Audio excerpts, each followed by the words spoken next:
Good morning, everyone. My name is Vikas Kumar Shah, and today I am going to explain you the difference or the meaning of unitary and federal government in contrast. So let's proceed. First of all, what is unitary government? So according to the definition, we can state that unitary government is a system of political organization where a single central government holds all supreme authority. It means like अगर मैं समझाना चाहूँ कि हम कोई एक country है जिसमें बस सेंट्रल गवर्नमेंट के पास पूरी अथॉरिटी है और वो स्टेट गवर्नमेंट्स को अपने हिसाब से अथॉरिटी देता है, उनके पास कोई ऑटोनोमस अथॉरिटी नहीं होती है, वो होगी यूनिटरी गवर्नमेंट। तो इसके कुछ की फीचर्स ये होते हैं कि इसका पावर जो होता है वो सेंट्रलाइज्ड होता है, मतलब पावर डिस्ट्रीब्यूट नहीं होता है, सारा कंसंट्रेशन जो पावर का होता है वो सेंटर में होता है। सेंटर अपनी मर्जी से स्टेट या लोकल अथॉरिटीज को जितना चाहे पावर देता है और ना चाहे तो ना देता है। फिर उसके बाद ये होता है कि सबऑर्डिनेट लोकल यूनिट्स, जैसे कि मैंने बताया लोकल यूनिट्स जो होते हैं वो इनके सबऑर्डिनेट होते हैं और उनको चाहे तो ये पावर देते हैं, नहीं चाहे तो ये पावर नहीं देते। सेम उसी तरह flexible control, the central government can create change and और completely delete local regions at any time, मतलब इनके पास पूरा ऑटोनॉमी होता है कि सेंट्रल गवर्नमेंट के पास वो जो चाहे अपने टेरिटरी के साथ कर सकते हैं। इसके प्रोज और कॉन्स भी कुछ हैं, जैसे कि क्विक क्राइसिस रेस्पॉन्स, इसके प्रोज हो गए, जैसे कुछ क्राइसिस आ गया, कुछ हो गया हमारे स्टेट में तो हम कुछ क्विक रेस्पॉन्स कर सकते हैं। इक्वल लॉज एवरीवेयर, कहीं भी डिस्टिंग्विश नहीं होगा कुछ लोगों का क्या है उसका, सब जगह इक्वल लॉज होंगे। एंड लेस कन्फ्यूजन, जो लोग हैं उनके बीच में कन्फ्यूजन बहुत कम होगा, मतलब लोग एक दूसरे को समझेंगे, मतलब सबके लिए यूनिफॉर्म लॉज रहेंगे। Over who is in in charge, जो इंचार्ज रहेगा वही ये सब लॉज बनाएगा। और कॉन्स मतलब जो नेगेटिव एस्पेक्ट्स हैं, hard to unique local problem, जैसे कि हर एक जगह का पॉपुलेशन या हर एक जगह का डाइवर्सिटी सेम नहीं होता, उनका यूनिक पॉपुलेशन होता है, यूनिक उनके इंटरेस्ट होते हैं, उनके यूनिक प्रॉब्लम्स होते हैं अलग अलग, तो उनके हिसाब से ये सेंट्रल गवर्नमेंट जो होगा वो काम नहीं कर पाएगा और जो लोकल प्रॉब्लम्स है उसको सॉल्व करने में दिक्कत आएगी, लोकल पॉलिटिकल फ्रीडम भी नहीं होगा। तो ये हो गया यूनिटरी गवर्नमेंट। अभी हम नेक्स्ट चलते हैं एग्जाम्पल के ऊपर। तो यूनिटरी गवर्नमेंट के एग्जाम्पल्स कुछ है, United kingdom, France, Japan, China, Saudi Arabia. और इसमें जैसे मैंने बताया सेंट्रल गवर्नमेंट का पूरी अथॉरिटी होती है, वो सब नेशनल गवर्नमेंट्स को अपनी तरफ से जितनी चाहे अथॉरिटी ग्रांट करते हैं, ना चाहे तो ना करते हैं। अभी आते हैं फेडरल गवर्नमेंट के ऊपर। Federal government, A government is a national system that divides powers between A central governing authority and local, state और रीजनल गवर्नमेंट्स। मतलब इसमें स्टेट गवर्नमेंट्स के पास भी अपनी ऑटोनॉमी होती है एज ए सेंट्रल गवर्नमेंट, वो खुद का ऑटोनॉमस पावर उनके पास भी होता है। और इसके कुछ फीचर्स की अगर बात करें हम, तो power is split between central authority and multiple regional authorities.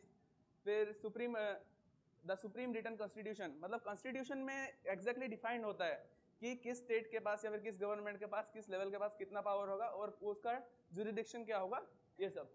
Independent supreme court, independent supreme court होता है या फिर एज एन एम्पायर बॉडी होता है, उसको सुप्रीम कोर्ट कह लो या फिर कुछ भी कह लो, हर एक स्टेट में अलग अलग होता है, हर एक कंट्री में अलग अलग होता है, जिसका एक अंपायर बॉडी होता है जो रेगुलेट करता है कि कौन सही है कौन गलत है और डिसीजन लेता है। फिर इसके प्रोज के बारे में देखें हम, तो power is scattered across multiple levels to prevent tyranny, मतलब कुछ गलत सन नहीं होगा, कुछ वो नहीं होगा, किसी का अंदर कुछ रिवोल्ट नहीं होगा, सब अपने मर्जी से अपने आप का प्रॉब्लम सॉल्व कर रहे हैं। Allowing individual states to create specific laws that fit their local needs, जो इंडिविजुअल स्टेट्स हैं वो अपने अकॉर्डिंग ही अपना मतलब उनको जैसे लॉज चाहिए वो ऐसे क्रिएट करते हैं और अपना प्रॉब्लम खुद सॉल्व करते हैं, अपने साथ अपने हिसाब से जीते हैं ताकि उनको बेस्ट वे में अपने आप को प्रोक्योर कर पाए।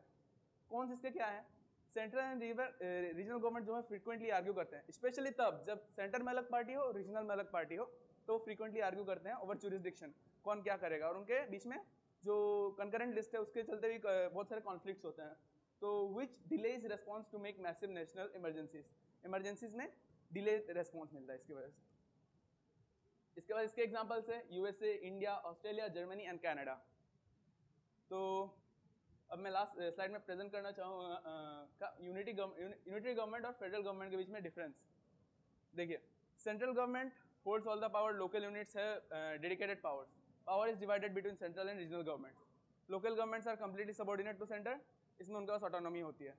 फ्लेक्सिबल, ताकि फ्लेक्सिबल होता है कि रिटन अनरिटन कॉन्स्टिट्यूशन को अपने आप से चेंज कर सकते हैं, इसमें उतना फ्लेक्सिबिलिटी नहीं होता, उसमें दोनों की मत चाहिए होती है। फिर नो स्पेशल पावरफुल कोर्ट, मतलब वहाँ पे वीटो राइट सेंट्रल गवर्नमेंट के पास ही होता है, बाकी किसी के पास नहीं होता, कोई कोर्ट अंपायर कुछ नहीं होता, लेकिन यहाँ पे वो होता है। Laws and rules are uniform across the country, यहाँ पे यूनिफॉर्म नहीं होता। ये आखिरी स्लाइड है जिसमें मैंने एक फेडरल और एक यूनिटरी गवर्नमेंट का कंपेयर किया, जैसे कि इंडिया और चाइना, जिसके बीच में डिबेट, इंडिया और चाइना के लिए debate thoroughly all over the world चलते ही रहते हैं। जैसे कि पहले इंडिया मतलब चाइना एक लार्जेस्ट पॉपुलेशन था, अभी इंडिया है, फिर चाइना और इंडिया कंडीशन 1980s में सेम था, तो कैसे चाइना इतना ग्रो कर गया, इस सब के बीच में डिबेट्स चलते रहते हैं। तो मैंने इन दोनों का एग्जाम्पल लेना सही समझा। तो यूजेस ए पार्लियामेंट्री सिस्टम तो स्टेट प्राइम मिनिस्टर, मतलब जितने भी एग्जीक्यूटिव पावर्स हैं सब president, prime minister, ceremonial heads of the state सबको डिस्ट्रीब्यूटेड होते हैं, लेकिन यहाँ पे उनका जो कम्युनिस्ट पार्टी है वही सब पावर ऑपरेट करता है अपने हैंड में। Features multinational multi party system, बहुत सारे पार्टीज होते हैं जो कंटेस्ट करते हैं इलेक्शन में, लेकिन यहाँ पे बस उनका एक ही पार्टी है चाइना में, जो हॉल थ्रू द ईयर और हॉल थ्रू द मतलब जब तक चलता रहेगा तब तक उनका ही रूल चलेगा।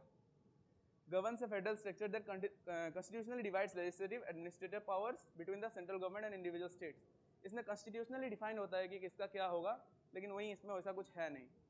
Maintains a completely independent judiciary, जैसे कि हमारा सुप्रीम कोर्ट है, और यहाँ पे integrates the judiciary into the state apparatus, मतलब इसमें जो legislative है वो डायरेक्टली और इनडायरेक्टली जुडिशरी में इंटरफेयर करता है।